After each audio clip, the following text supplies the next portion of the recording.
आज जी हम एक और एग्जांपल करेंगे पोलर फॉर्म की, और आर्गुमेंट ऑफ जी और मॉडुलस मालूम करेंगे, और इसका लॉग ऑफ जी जो है वो फाइंड आउट करेंगे इस कॉम्प्लेक्स नंबर का जो z-1 प्लस आयोटा है।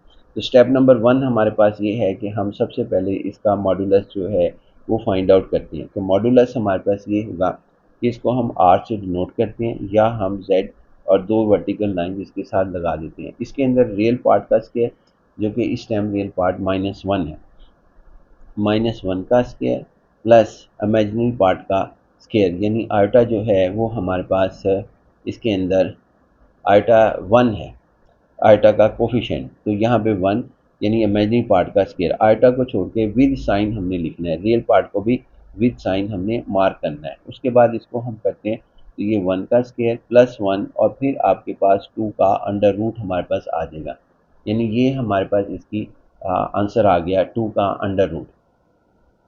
ये मॉडुलस आ गया। यहाँ सोल्यूशन हमें यहाँ से शुरू करना चाहिए था, ताकि जो है ना वो क्वेश्चन भी उस पार्ट का हिस्सा बने।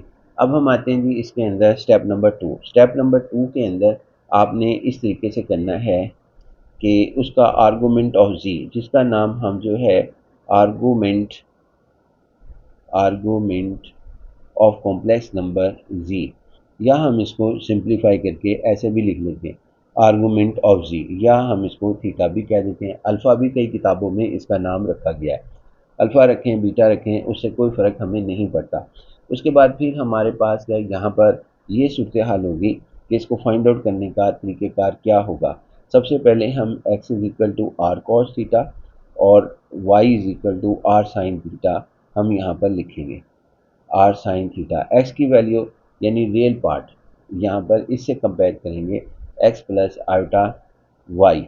एक्स से मुराद रियल पार्ट यहाँ पर -1 है, विथ साइन हम इसकी वैल्यू रख देंगे, और आर यानी आर की वैल्यू 2 अंडर रूट हमारे पास है, तो यहाँ पे 2 अंडर रूट सब्स्टिट्यूट कर देंगे। तो कॉस थीटा हमारे पास ये आ जाएगा -1/2 का अंडर रूट। उसके बाद फिर हम y की वैल्यू इसमें से लेंगे आयोटा का कोफिशिएंट, कंपेयर कर रहे हैं इन दो कॉम्प्लेक्स नंबर्स को।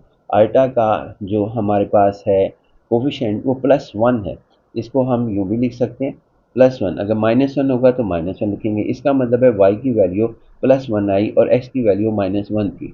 तो +1 r की वैल्यू जो है वो हमारे पास 2 अंडर रूट आ गई, और फिर हमारे पास यहाँ पर साइन थीटा आ गया। तो साइन थीटा आपके पास यहाँ पर आ गया 1/2 का अंडर रूट। अब ये देखना है कि ये दोनों वैल्यूज़ के साइन कौन कौन से हैं। एक कॉस जो है वो नेगेटिव है और साइन जो है वो पॉजिटिव है। तो हमने ये फैसला करना है कि ये कौन से क्वाड्रेंट के अंदर लाई करता है। ये हमने पहले लेक्चर में, प्रीवियस लेक्चर में यहाँ पर ये बताया है कि ये कैसे डिसाइड कौन से क्वाड्रेंट के अंदर, अगर कॉस नेगेटिव हो साइन पॉजिटिव हो तो वो हमारे पास कौन से क्वाड्रेंट के अंदर लाई करेगा।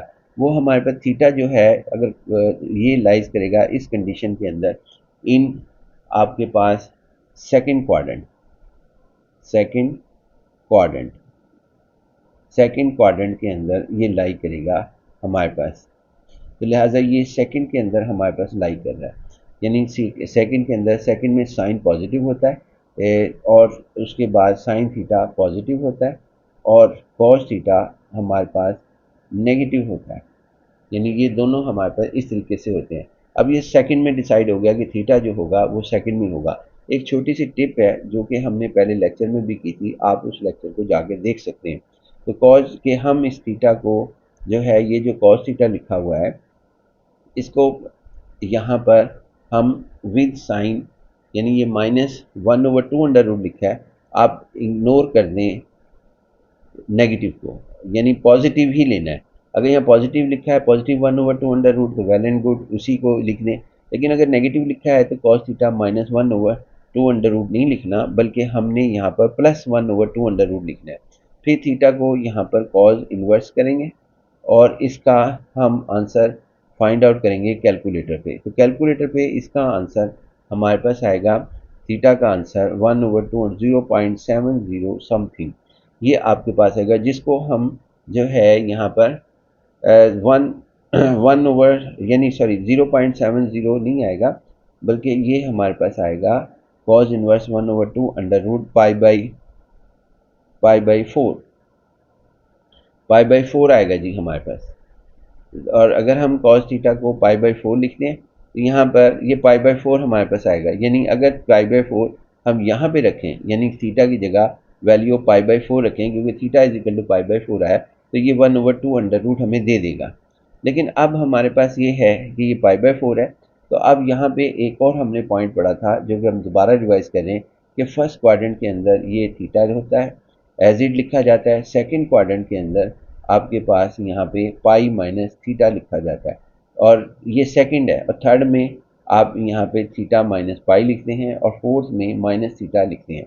अब यहाँ पे आपने, क्योंकि ये सेकंड में लाई करता है, तो यहाँ पर वैल्यू रखेंगे पाई माइनस थीटा, यानी आर्गूमेंट ऑफ जी हमारे पास ये होगा, आर्गूमेंट ऑफ जी, क्योंकि सेकंड लिखा हुआ है कि ये हमारे पास second theta lies in the second quadrant, second में है, तो फिर ये हमारे पास होगा। इन चारों में से किसी एक का डिसाइड करना है, वो हमारे पास ये हो गया।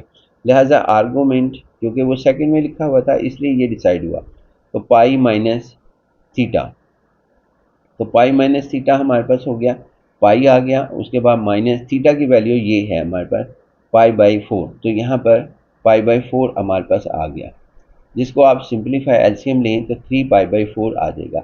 इसका मतलब आर्गूमेंट ऑफ जी जो है वो 3 पाई/4 हमारे पास आया। Argument of z is equal to 3 pi, 3 pi हमारे पास आया जी। अब हमने यहाँ तक तो देखें, अब पोलर फॉर्म इसकी लिखनी है। पोलर फॉर्म लिखने का तरीक़ेकार हमारे पास ये होता है कि आप ये फार्मूला यानी याद रखिएगा, z इज इक्वल टू हमारे पास r cos theta, z is equal to, ये पोलर फॉर्म हेडलाइन बेशक दे दें आप इसकी, polar form of complex number given z।